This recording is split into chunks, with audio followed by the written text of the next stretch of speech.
Hey, everybody, and welcome back to another episode of Indie Game Movement, the podcast that talks about the marketing and business of indie games.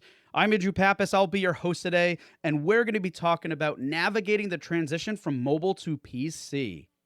Now, designing for mobile and PC might seem like a simple transition, but the reality is very different.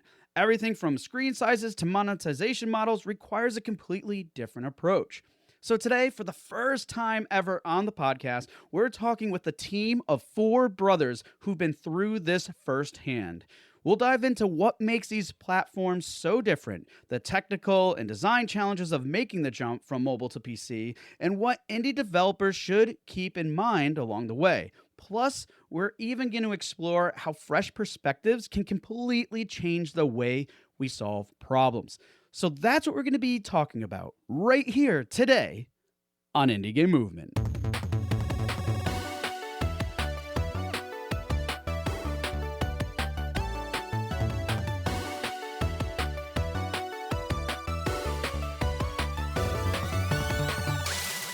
Hey, everybody, and we're back. And today with us, I have not one, but two, but four guests with us today as a whole group. It's Forsaken Media, and I'm just going to introduce them real quick as the Jackson brothers, but in particular, that's Tom, Jamie, Miles, and Connor. Like I said, of Forsaken Media. Guys, how is it going? And thanks for being on the show today. Thanks for having us. Yeah, it's going great. Today's our basketball day, our day off, half day from work every Thursday. So after this, we're going to play some basketball and then get back to work. Ah, nice. I love it. Well, for those of you who don't know the Jackson brothers, like I said, they are part of Forsaken Media and it's, a studio that's had over 15 years of indie game dev experience. They, co-founded the company together back in 2010, and they have developed, multiple successful mobile games, including, Block Fortress series, Nobleman 1896, Heroes and Castle series, War Tortoise, and Bug Hero series, lots of different series. And, I'm curious, guys, like, how has this journey been so far and everything lots of games and stuff. And now, especially because what we're going to talk about in a moment is, transitioning into PC, but how has this journey been? It's been a dream come true, honestly. So we kind of started in 2010 when the iOS App Store was just starting to come around, and it was just like we were just spitballing one time of like it would be cool to make a game, and we made our first game, New York Zombies NYZ, and it did a lot better than we thought, and we just kept it going from there, and we've had some ups and downs, but it's really fun. We get to work with our, essentially best friends, people we grew up with, super comfortable with. We get to make all our own ideas. It's been awesome. It's kind of unique, I feel like, because it just sort of all happened that we all have like our unique skill sets that just like, we wanted to do something together, and it was just like, and we all like love to game.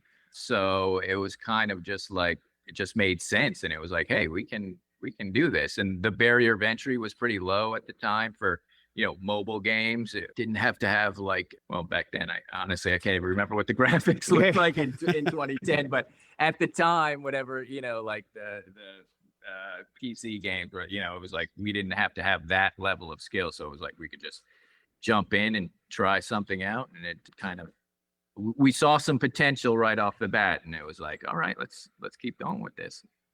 Awesome. And here we are 15 years later. Pretty well. Still going strong. Well, definitely appreciate sharing that, Connor and Jamie. And, I know there's going to be lots to talk about because there's four of us. I feel like it's like kind of, I might be having to moderate a panel a little bit here. And so different dynamics here, folks, but that's okay. So, before we get into the conversation, we got to know a little bit about the guys so far, but, as you are familiar with, we want to get to know them a little bit more. And to do that, we throw all of our guests into the Q box round. And folks, for those of you who aren't familiar, it's just simply a few random questions that we prepared here for these guys. However, we're changing things up a bit because, 12 answering 12 questions among everybody is going to add a lot of time.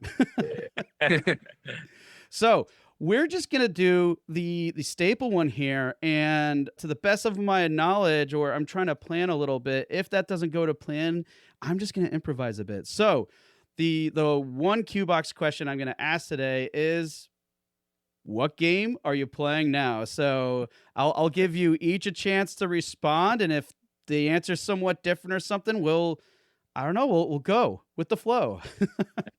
Okay, for me, I've been playing on the Switch. I've been playing Slay the Spire and Balatro a pretty decent amount. Those roguelike deck builders scratch and itch for me, especially late at night when I'm just trying to wind down. It's just easy action for me. For me, it was Space Marine 2, but right now we're kind of in the cramming phase for Block Fortress 2 coming out, but I've been itching to play Civilization 7 because I've played all the other civilizations a ton, but you got to have the time, and we're low on that right now. Yeah, it's actually kind of the same for me. I was playing Space Marine 2 before, and then shameless plug for our next game, Block Fortress 2. I mean, right now it's just a lot of play testing that. So it's basically like that my gaming time is dominated by play testing Block Fortress 2, basically. Yeah, my spare time gets taken up. My little bit of spare time gets taken up playing Marvel Snap.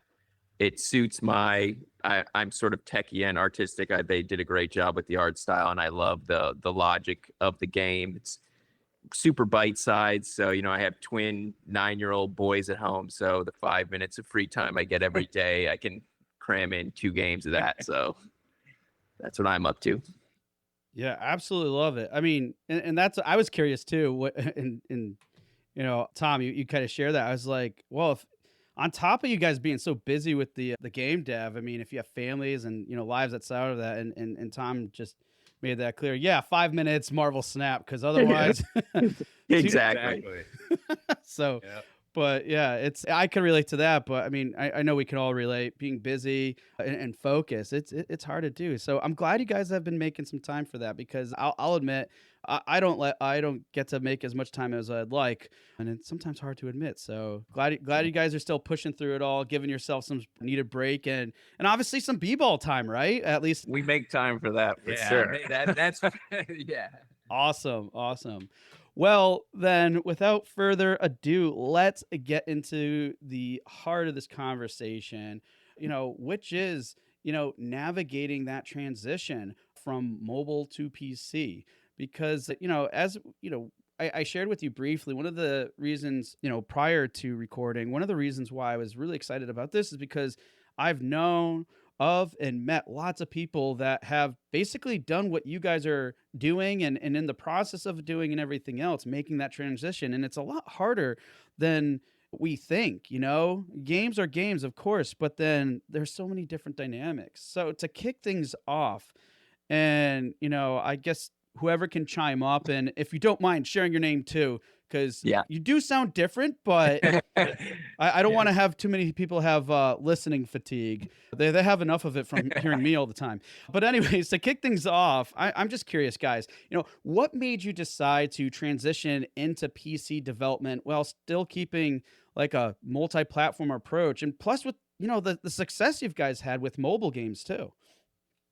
This is Jamie talking. I think one of the things is sort of, I feel like our games have always been a little bit more like hardcore / midcore. I feel like they've always been a good fit for like PC players.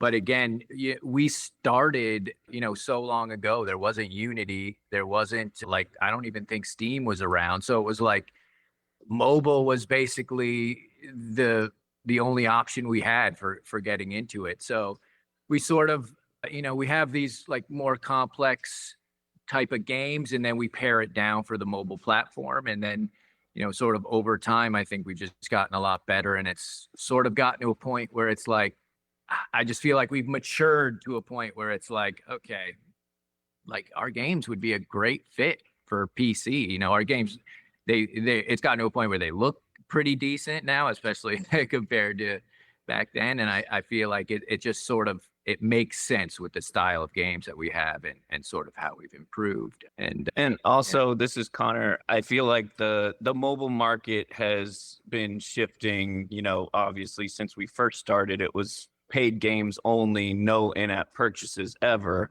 And then they added IAPs, and you kind of have to follow where the market's going, and prices go down. You end up having to do free games, and going to PC feels, I think we're all really excited about it because it feels like we're going back to our roots, kind of being able to charge an upfront cost, not having to worry about adding in, you know, premium things, and we can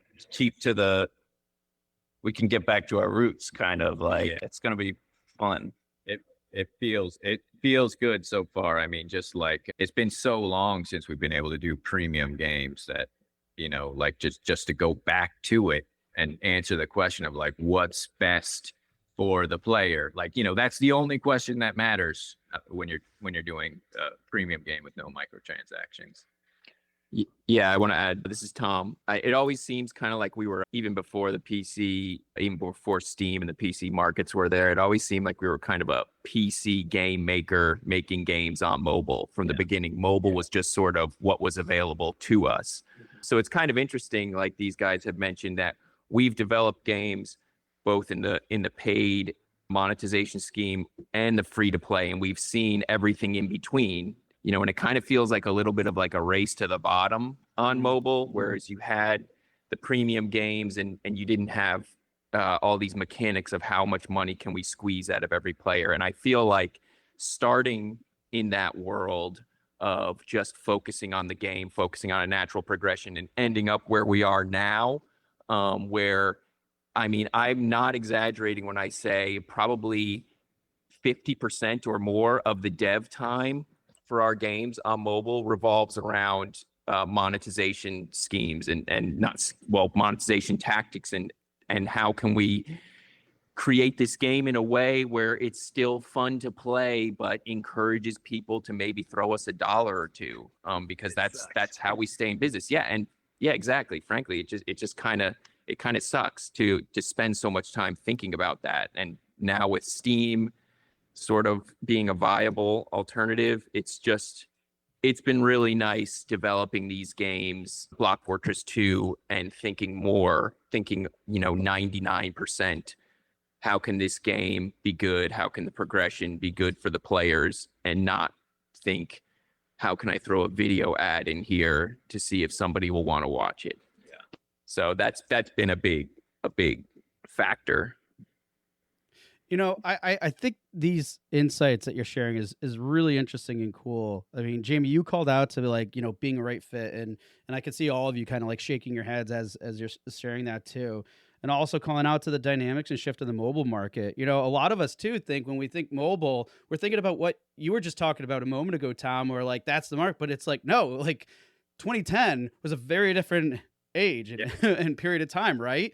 And it's when it was kind of like interesting. I'm like, oh yeah, like when you were saying that, because we get caught in, you know, our own bubbles or what we're used to now, not realizing that. So that was exciting, and the aspect of the premium market, and then like, you know, with a little barrier to entry to the industry, right? So it's like it's like coming into the market with that premium market feel, that PC feel. It's like, we want PC, but well, this is what we got to work with. We'll make it happen. And then, you know, last but not least, Tom, I think this is really cool what you said about like focusing so much time and energy on, you know, the monetization aspect, because that is a key important thing, and diversify, right? It maybe can't just be premium games and mobile anymore. I mean, I would think that'd be really hard to do. Jamie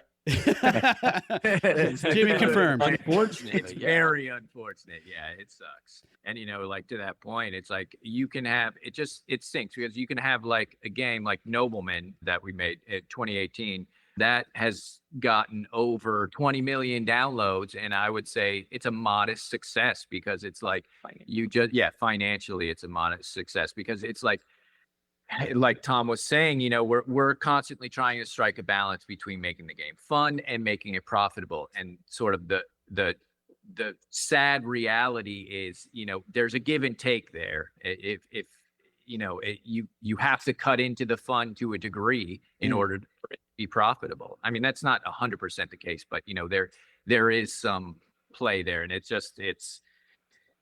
difficult. You never know how the game is going to perform once it's launched, and it's a tough state that the mobile market is in right now. Oh yeah, and just to wrap one of these thoughts that I had too was, a lot of times I know when people talk about monetization, especially like the tactics that you guys listed, you know, I thought it was really refreshing for me because I always look at these things. Sometimes the conversations I hear in the space around these types of monetization tactics is that there are right ways to do it. There are ways that still can provide some type of meaning and are very less obtrusive, far more less obtrusive, and all these other things.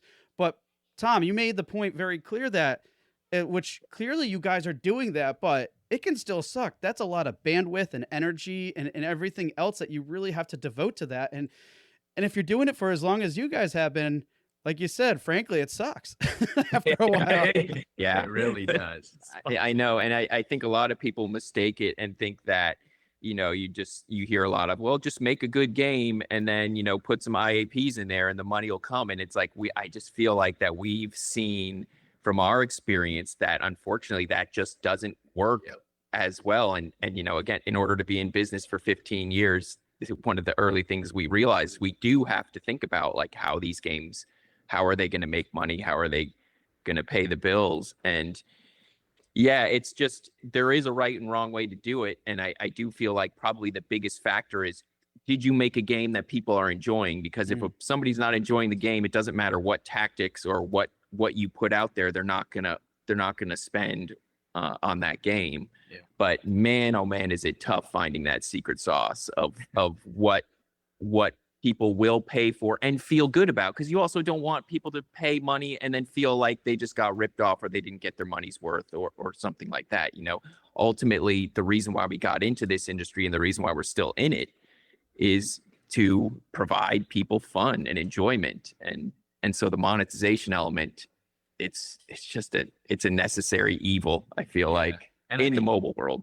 One example, sort of, I think how our monetization is different is like, typically a lot of the top grossing games, they're really targeting the whales, and it's just they earn 80% of their revenue off of that top 1%. Our top spenders are, like $20, like if a whale in the top grossing games we're talking like hundreds of thousands of dollars. A whale for us, like, like $100. $100 would be like a whale for us. So we've sort of that's one of the ways we've been trying to balance is like, trying to make more fair, trying to make it more enticing to more people, so yeah. We don't necessarily want someone to be able to spend $100,000 in our game. It's Like a mobile Tom, game, yeah. It's like it's like you just Like said, Tom was saying, yeah, it's like, I mean, if you're spending $100,000, on a game, like, I mean, if you have the money, that's fine. But like, I mean, it can't feel great. It can't be a great experience. Or Like, yeah, or we're getting into like ethical questions now. Like, right, Exactly. addiction, yeah, things of that nature. it's, which is strange because we're in the industry and we have to deal with it. There was a major debate the first time we added IAPs to our game. You mean That was a internally? big- Yes, that was a very big deal about whether or not we should do that. That was like 2012. Yeah, 20 like a long time ago. But just Most did not. speaking of ethically, yeah, it's just something that at that time, we were like, this is just it's not right. They already paid for the game up front, and how times have changed. And a very rough basketball game followed that conversation too. Exactly. Yeah, exactly. Cool. Well, yeah, I mean, lots of interesting things going on here. Again, this is also really enlightening for me too, just looking at these things from this perspective too. Now, one thing I'm curious too, we talk a lot about kind of like the commercial dynamics and such of this business of mobile and stuff. And and you alluded to this earlier, but like, what about like the gameplay mechanics in terms of like, are there certain aspects of them, at least in your case, that need a change when you're looking now to adopting these mobile experiences to PC? Like, how does that work, or does it change? Does it shift? Like, Yeah, I mean, it definitely does. One big thing is obviously the controls. I mean, that's the big ones, and it's sort of through that. It's like that kind of dictates a lot of the game mechanics. Actually, like things that you might not think initially, but in hindsight is pretty obvious. For example, like we have a game called Block Fortress War, which is like a mobile RTS, and it's like the units they come out on an auto-generated timer. There's no micro. If it was on PC only, there'd be no question that you'd be micromanaging the units, but because it's mobile and it's just limited screen space, small screen, it's like there's no way you can micromanage units effectively. So like that's kind of just an example of like I feel like we start with deeper ideas and then sort of pare it down to be able to be playable and fun on mobile. Yeah. Yeah, and also, something like what I mentioned with the Marvel Snap playing, usually with mobile you're talking about different play scenarios. So, somebody might pull out their phone and have 3 minutes to play a game and that's it. They're playing in the bathroom or whatever. And it's just different when you sit down with a mouse and keyboard in front of you and you're now playing a computer game for what could be 30 minutes to hours. Yeah, and sort of what Jamie mentioned, I feel like that just affects the mechanics as far as play duration as well as complexity. If anybody's familiar with Marvel Snap, it's like the games are limited to like 5 minutes at most, and the total number of actions that you're doing in the game is very few. We have another game that's another RTS that's Magic versus Metal, and you're basically just dragging out some cards, and it's designed for like these bite-sized play sessions, which is it's very different from a PC standpoint. And another thing too is as we're starting to get into the PC development, there's a lot of gameplay mechanics that we've been so entrenched in the mobile world that we didn't even realize that they're not normal on the PC world. Like for instance, timers. In mobile, one of the things to bring people back playing is cooldown timers, in real time. So it'd be like, you get this reward in 60 minutes. Mobile, it makes sense because it entices you to pull out your phone, collect the reward, and then you could close the app immediately, or you could maybe brings you back in. When we had these on PC, some of the players like, why is this on a timer? And and we started thinking about it, I was like, I have no idea. Yeah, like it serves no purpose for a PC player. So there are a lot of mechanics in the free-to-play world like that, like timers and things like that, where it doesn't make sense in the PC world. I want to take a quick moment. I apologize everyone because I should have done this earlier, but just so I have a little bit more context too in terms of how you guys are responding to some of these questions. I want to quickly do what's your role with the company? Like real quick, like what's your main position?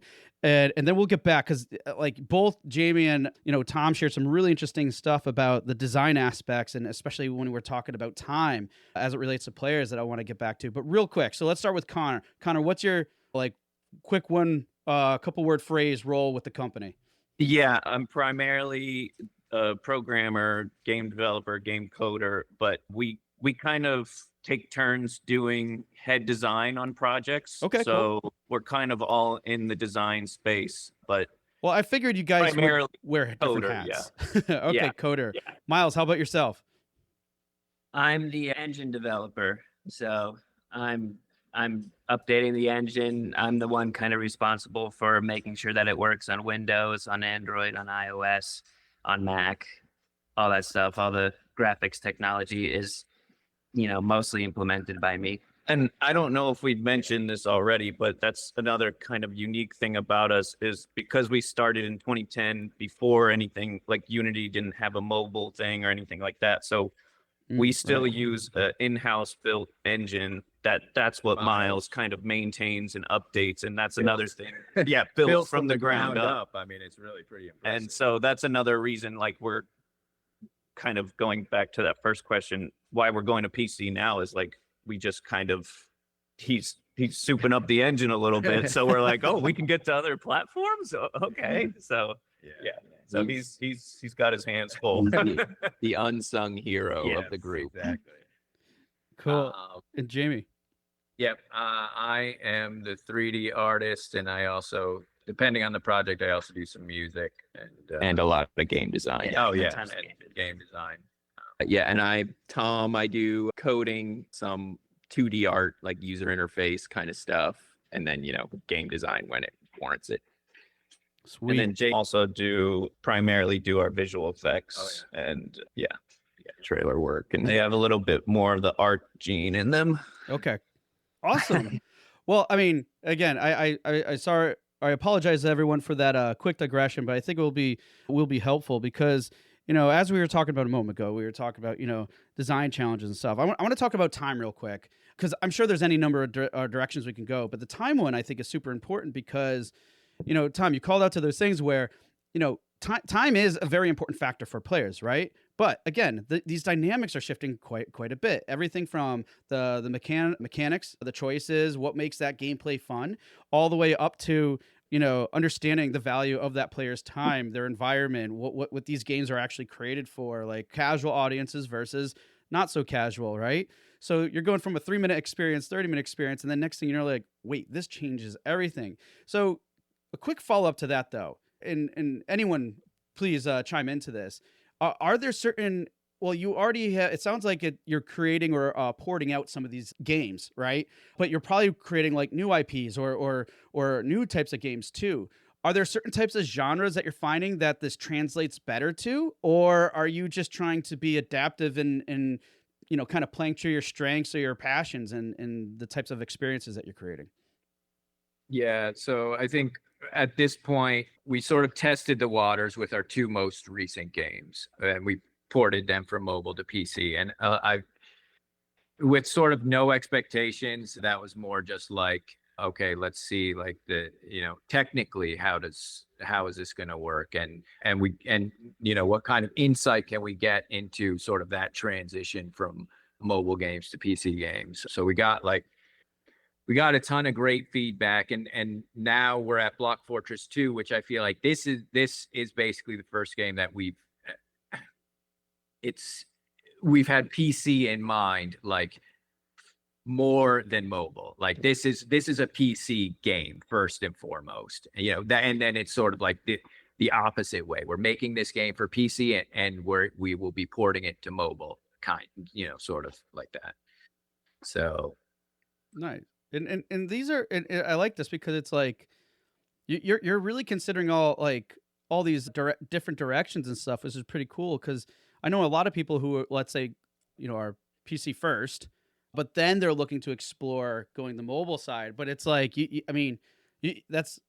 kind of like your guys' bread and butter, right? So even if you're doing that, it's like, well, we know how to play this, maybe not appropriate term, but like downstream. So why not leverage it, right? So yeah, and I feel like what's something unique about our company is we've always made games in all sorts of genres. I mean, we have like casual puzzlers, we have RTS games, we have first-person shooters, tons of strategy games, action-first games. I feel like our passion has always guided the games that we make. I don't feel like, and correct me if I'm wrong, anybody, I feel like the first thing we think about is what is the game that we want to make before thinking of, is this going to be a good mobile game? Or like, and maybe that's the wrong way to do it, but we got into this because this is what we wanted to do. This is our passion. I feel like we found that any game can succeed, certainly on mobile. I would like to say any game could succeed on PC. It's just a matter of, tweaking the implementation, thinking about what we talked about, and making the game fun. And it doesn't matter what platform you're playing it on if you're having a good time playing it. Yeah, and just to chime in, all of us always say, we all have running documents of game ideas that we have, like that we're excited to make. And the way like I was saying before, that we kind of take turns being a design lead and heading up the project. It's like we're always chomping at the bit with an idea that we want to make, that it's like it's not necessarily like, is this game going to be great on mobile or PC, fit that. It's like, this is the game I want to make. Now let's make it good on those platforms. So let me ask you this then, because I'm with you guys and a lot of other devs out there too. When it comes to passion, I mean, you need that driving force behind you, or else you run into issues like burnout and all these other potential problems. But Yeah. is there also something? And maybe when you started, it was more of a passion thing. I mean, you tell me otherwise if it's the case. But would you say now it's as much as a passion as it is as relying on refined skill sets that you've developed too? It's a Yeah. mix. I mean, for sure. The start is so fun when you start your idea to go, like, to take it from the beginning to nothing and then start it. That's all passion. Like, it's so fun. And when you get towards the end, like when you're cleaning everything up and doing the monetization and doing the things that aren't so much the original idea, it's like cleaning it up and getting it good. That's where it can become a little bit of a slog. And that's where, like, you would say, rely on your technical skills and stuff, and like, as a business, you have to push through, you have to finish. Like, this is our job. We can't just be like, oh, this isn't fun anymore, next project. You gotta stick it out. Yeah, I mean, it's definitely different now that we've been doing it 15 years, and this has been our full-time job. There's definitely an element of that to it, like Connor said. And what's kind of interesting also is the way that we do it. So Connor already talked about how we take turns doing leads on projects.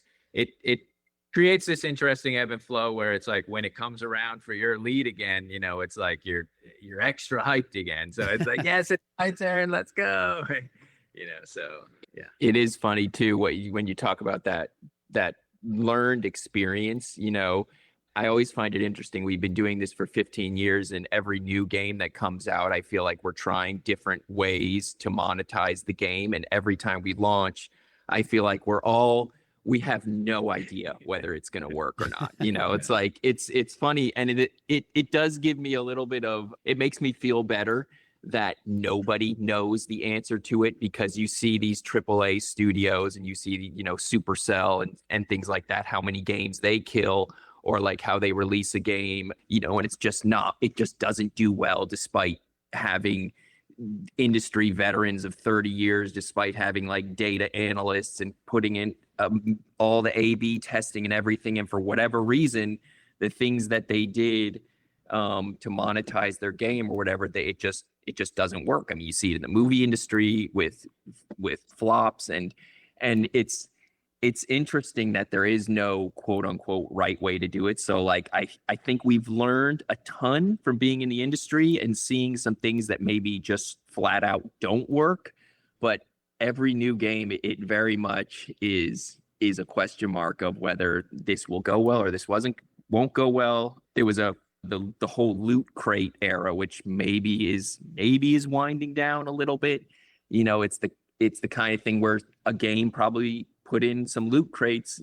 Clash Royale was one of the ones that was very successful, and then all of a sudden every game, including some of ours during that time, was like, oh, this is the magic bullet. You put in these loot crates and then you're going to make money. And it's like, and also people love the game and they love opening them, and then all of a sudden it's like, okay, no, actually people don't like them.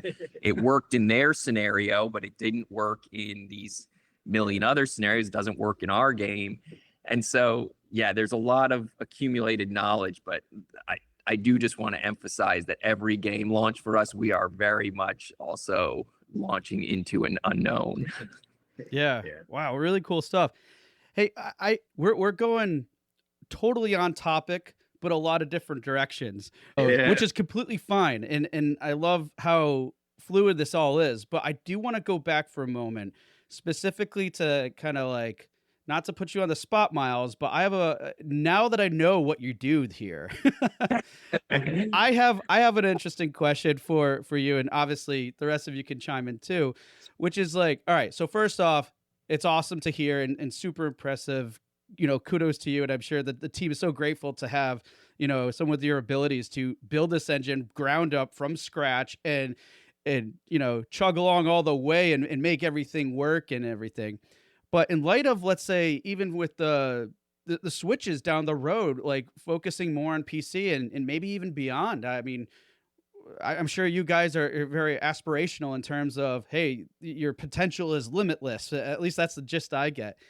When it comes to like, things like the technical aspects, especially with your own custom engine and stuff, and knowing what other options are, do you see this as like something that is a potential limitation in some ways, or some pros or cons associated with that? Or they're more pros? Because I know like everything from publishers would prefer if it's, in a specific engine as opposed to a custom. And I'm sure there's any number of nuances that I can't call of, but what's your take on that? And how does it, what I really care about, ultimately work for you guys as a team and what you're producing? Yeah, there's definitely a lot of pros and cons to using our own engine and maintaining our own engine. I think the biggest pro is that it allows us to be really agile in a lot of ways. Like if we're coding a game and we need specific things implemented in the engine, like we have the full power to do whatever we want in the engine. We can like just make it behave for whatever the use case of the game is. And each game, can have like wildly different technical requirements. This game might have like 1,000 units, where it's like you really need the engine to be able to handle like that many different units, with different types of AI and stuff like that. And then you have games like Block Fortress 2, which is a block builder, and the rendering behind a block builder is going to be completely different than a game like Noblemen, where you've got like handcrafted environments and animated models that need to behave a certain way. So I would say that the pro is that you can the engine is flexible. We can make it do whatever we need it to do. The cons is definitely that it definitely requires a lot of work that people may take for granted. For example, porting to PC. There's been a ton of things that PC users expect, that the engine just doesn't handle. I'll just give you some examples. With our first, when we ported War Tortoise and Bug Heroes Tower Defense, some people were like, why is the mouse moving at 30 FPS? The rest of the game's like running at 60 FPS. And it's like, oh, that's like a relic from mobile, like, in our engine, it's a relic from the input being processed at a 30 FPS, which nobody notices until you actually see a mouse cursor like moving around the screen, and they're like, what are you guys doing? And it's like, oh, let me code that in, let me make that work. And then there's other stuff, either like I need to be able to enable or disable mouse acceleration, that doesn't exist on mobile. That's like, okay, we can easily do it, but it takes time to add that in. Multiple monitors, on PC, that has to be custom coded in. So there's just a lot of functionality that like something like Unity or Unreal Engine would handle for us, but it requires us to specifically code. And you mentioned a little bit about like publishers would prefer us to be using like Unity or Unreal. And that definitely is accurate in that we are a little bit pigeonholed in that it would be really hard for us to bring in like any coding help, like a contractor or something, because we would spend like so much time trying to, like I said, our engine is it allows us to be agile. And one of the ways it does that is we're not really documenting anything. It's like, it's been growing in our minds, for like 15 years. We're all very aware of like the quirks of it. But if we were to bring somebody on, it would be like it would be really challenging to get them to a point where they can actually contribute to the code. So it's definitely kind of has us a little bit stuck in our own, like, just amongst ourselves. So it's definitely, yeah. Yeah. Well, no, I really appreciate you sharing that insight because I mean, everybody has their situation, everybody has their dynamics and everything else. So it can really put things into perspective in terms of like, hey, what are these steps that we're going to take? What's going to be best for us? But how can we project a bit for the future on what else? I mean, are we limiting ourselves from certain opportunities, or are we doing it in a way that makes us more agile and flexible than anyone else? And there's some really good like advantages to either side of those things. So I'm curious too, guys, like, between what you shared up to this point and Miles and what you just shared, like how does the business model shift then? Because there's obviously so many moving parts as you're making these transitions to focus more on PC. I mean, between we talked a bit about monetization, but like, things like, the technical aspects, the user acquisition. I mean, all these things that we're learning about today is they're well, it seems very almost seamless in ways. It really isn't when we're making these types of transitions to other platforms like PC. So like what things have you guys talked about internally in terms of like that shift in how business is done every day? So one huge thing is that is amazing about PC is, well, so in mobile, there's only paid user acquisition. That is the only way to reach new users, period. Like there used to be websites like Touch Arcade and some other sort of like big mobile sites. They're all dead now, unfortunately. It's just a different crowd on mobile. There's no way to really reach that crowd because you can get a free to play game, you can test it out and delete it in 2 seconds. Who cares? There's no stakes to it. But a PC, with PC, it's like you've got influencers, you've got websites, you've got forums. There's so many different ways where you can actually organically tell people about your game. And if they like your game, you'll get wish lists. You'll get sales. Like that's just it just happens because they like your game. You can show people your game, and they will actually care about it if they like it. And yeah, on mobile, it's a void. Paid user acquisition or nothing, period. Yeah. Yeah. And I feel like another symptom of the mobile free to play ecosystem is you just need to push so many downloads to translate into profit. One of the great things about PC is when you see wish lists and you say, okay, maybe we'll get 5% conversion. You know that those 5% of players are giving you money up front.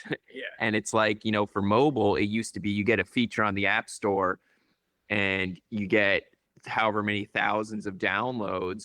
And, yeah, I mean, the competition is like the space, the mobile space has gotten incredibly crowded. I know PCs is as well, but just the fact that you need to now push millions of downloads and then on top of that, hope that your monetization is on point. It's just such a tall task where, like what Jamie was saying with the wish lists and stuff, when you see those wish lists ticking up and that if people convert from those wish lists, that's it. You've done your job. You got compensated for your game, like right then and there up front. It's such a different feeling. And, being a small 4-person studio trying to get 10 million people to download your free game and then buy something in it is basically impossible. You hear a lot that like studios like Supercell and the big mobile studios, they spend like half of their budget on user acquisition. Yeah. And I mean, and half of that budget is of course millions and millions of dollars. And there's just no way we can compete for eyeballs on that with that. But it's just really nice on PC. I feel like we can succeed with like a niche success. And that's just, it's a nice feeling. Another kind of interesting thing I feel like is the Steam platform versus, sort of the app stores. It's like the Steam platform seems a lot more like quote unquote merit based and sort of fair. It's sort of like you know what you're going to get out of it. It's like if your game is if people like your game, the Steam platform will do its thing, and it's not like some it's less nebulous, at least in the app stores, where it's just like you don't know what's going on in there. It's like you hope the algorithm throws you a bone, and if it doesn't, it's the app store is basically worthless for you. And even now, like the features, like if you get featured on the iOS store or the Google Play Store, it's totally different today than what it was 5+ years ago. I think the last revision was maybe I guess 7 years now. It was in like 2018 or something, and they've shifted towards this like kind of social media type experience where it's like people are just checking in daily. You don't get a lot of impressions for a feature anymore. And again, because you can't actually reach out to mobile users, it's like the only thing that you have is getting featured or paid acquisition. So it's just kind of refreshing, like moving to the, not, exclusively moving, but using the Steam store is just seems a lot more transparent so far than the mobile stores. Yeah, and I like that take too, because I know that I've talked to and work with a lot of people that are primarily focused on PC, Steam, and such, and I hear these problems around, like, big thing talk around in the industry as a whole is discoverability. And then we try to look at some of the problems that are out there with this, but then as you guys are sharing, Jamie, as you just shared, when we look at discoverability this way, like you said, you were describing as it's refreshing, and that there's like so much more opportunity than what we're used to and what we're coming from, where it's basically a paid game.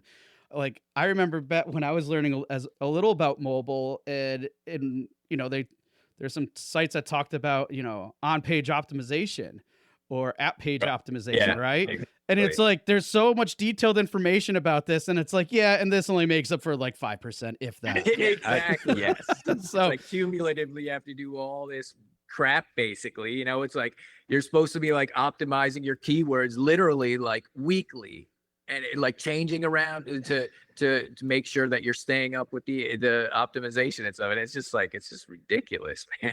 but yeah, but I think what's really cool and important about what you're calling out here, and the fact that this is all refreshing for you, is simply that, if we look at it, it's like, between the aspect of wish list, between the aspect of communities we can build, like any number of other things that we can create, these are all in a way like email lists, different types of assets that we can leverage and build up towards this goal of getting the game out there. So I think and I think your take and having you guys here, it might be refreshing for a lot of people here today too, because they could look at it like, wait a minute, I do have, like, yes, discoverability sucks, yes, it's competitive, but I do have all this possibility, and we're not saying do it all, but it's just the fact that, like, you have these options, and sometimes we get caught, we can be our own worst enemies, I think, sometimes, and how we view these things. So it's so good to hear this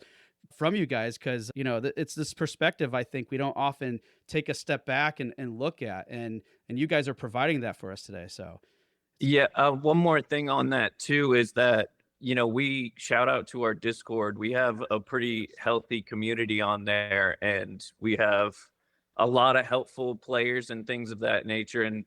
And just another refreshing thing about PC versus mobile is you make a mobile game, you release it. If every single person on the Discord got our game on mobile, it might move up like 2 spots on the chart or something. It's like it's a drop in the bucket of what you're hoping for on mobile. Whereas on PC, it's like if we can get a chunk of our awesome Discord community to get the game, it's like that's amazing for us. Like that's just a big difference. And again, just another refreshing point of having like a paid game in a premium market.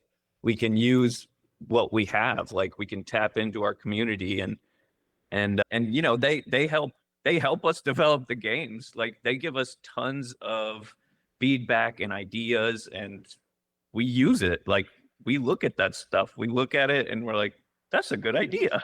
Yeah, just one quick thing. Like, I don't want to be like crapping on, like mobile users or whatever. 'Cause, like, No. but no, I know from some of the stuff I said, I just want to make sure it doesn't come across like that way. I'm just talking more like, like reaching the mobile audience in a large scale. Like, Oh yeah, Connor, absolutely. yeah, I like Connor said, like we do have an awesome Discord community that, yeah, it's taken 15 years to like get. I mean, it's like 12,000 people, so it's not like enormous by any stretch, but it's like it's a really great community. But it's taken a long time to get enough like mobile users that are actually interested in the games on there. But Yeah, I think it's just comes down to what we talked, like you said, other PC developers, the numbers probably sound daunting, and everything's relative. So from us who started in mobile, we're trying to push numbers of millions of users. So all of a sudden it sounds like a couple thousand users, which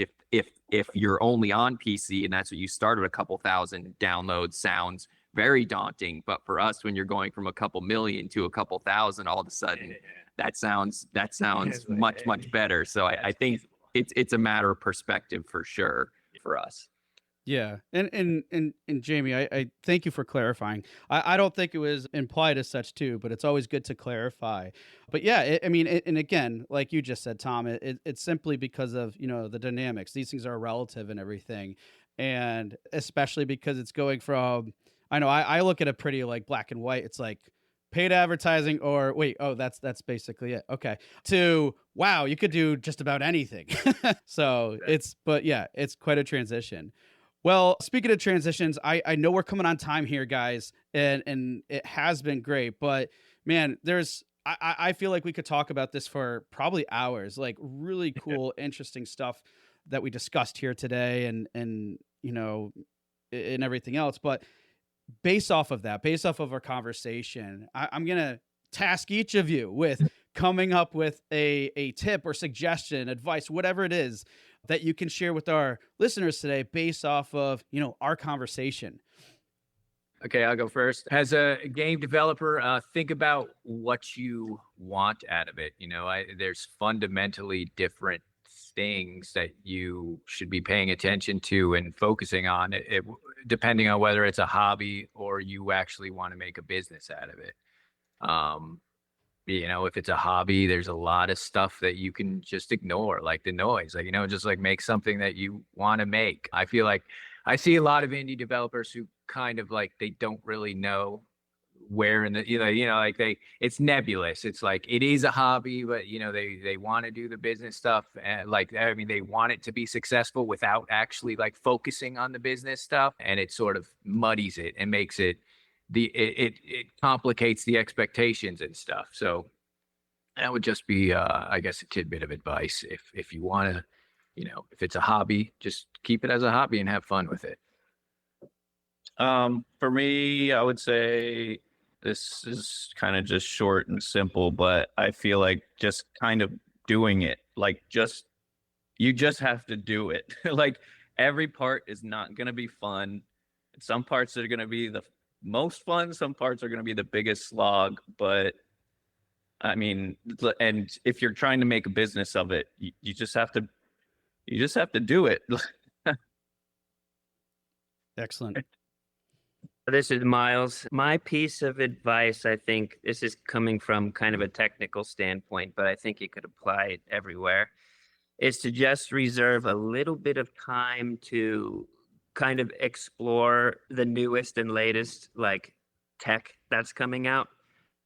Since before we started, there wasn't really even like I don't want to get too in the weeds, but like the way that models animated have come a long way since we started. We started with keyframed models, and now everything's like animated with a skeleton. And it's just like, if you're not kind of keeping up to date with the new tech, then your stuff might lag behind a little bit. So I think it's useful to reserve a little bit of time, just to spend on research, whether that's new tech or just what's good in the market or whatever.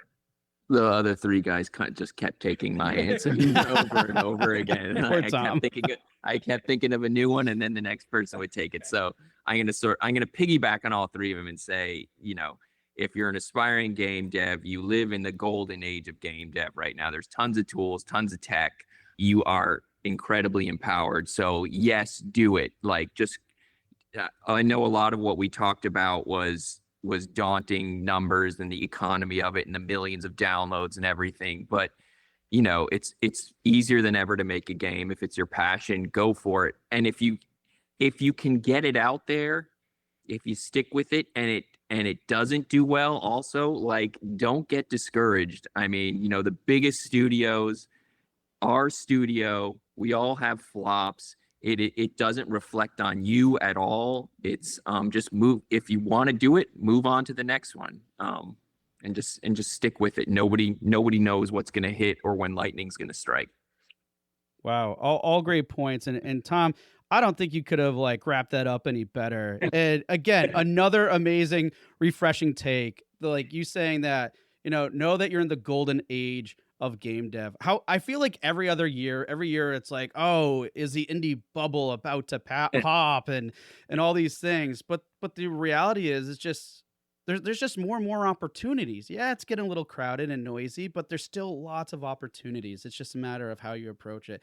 And hearing you guys today, it's again, I think this has been refreshing for me, especially, and I hope it has been for our listeners today too, because again, these different perspectives can make all the difference in how we approach, the problems that we're facing and everything else. So it's been awesome and great to hear how you guys are addressing these things in your own way. And I think a lot of us can learn, and myself included. So absolutely love this. So appreciate you guys being here. But before we go, what are some links, ways that people can reach out, connect, find your games? Please drop us some. Yeah, you can just search for Forsaken Media on Discord. That's probably where we're most active. You can check out our website, forsakenmedia.com. That's FOUR. Yeah, it's funky spelling. FOURSAKEN. Yeah, we've got our page on Steam. Discord's probably the best spot. We're Okay. active there. Well, we'll make sure that we provide the link to your community there. I might break it up, folks, because I don't want them, getting bots or whatever that might scam the show notes page and stuff. There's too much of that crap going on, but we'll make sure to provide it. But at the very least, I'm sure you could go to their website too, find out where to connect on their Discord or look for it. But it sounds like the best place is probably Forsaken Media, spelled FOUR as a number, to check out their games, connect with them, and everything else. So. Awesome. Well, Jamie, Miles, Tom, and Connor, thank you guys so much for being here today. And again, just offering these fresh, new perspectives. Absolutely loved our time together. And thanks for the challenge. I mean, four people. I mean, it's You did great. Yeah, you did great as the moderator, the panel mod. well, again, appreciate you guys being here. It's been a pleasure. Thank for you. having us. Hey everyone, thank you for listening to another episode of Indie Game Movement. I'm Andrew Pappas, your host, and the show's producer is Mustafa Price. Show notes for this episode can be found by visiting rengenmarketing.com, the number episode of the show. Rengen Marketing is a consulting marketing company that helps indie devs with their marketing efforts. Whether you need guidance with your game's marketing strategy or could use a free marketing plan template, then please visit www.rengenmarketing.com and take action. A special thanks to Dakota Saw for Season 2's opening theme and Melissa Gellis for the new logo design. And as always, thanks for being such great listeners, and we'll see you next time on Indie Game Movement.